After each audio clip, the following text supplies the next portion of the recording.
Енді біздің елде бетперде киіп, қайырымдылық жасап жүрген маскадағы жомарт жан бар.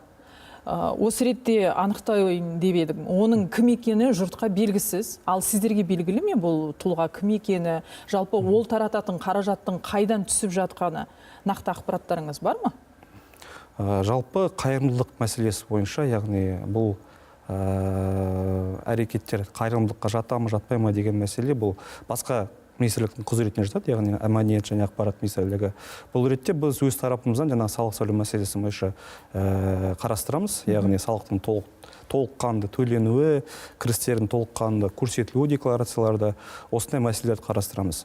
Бір мәселе, яғни үлкен мәселе, бұл бізде бір механизм бар, яғни жанама тәсіл деп аталады.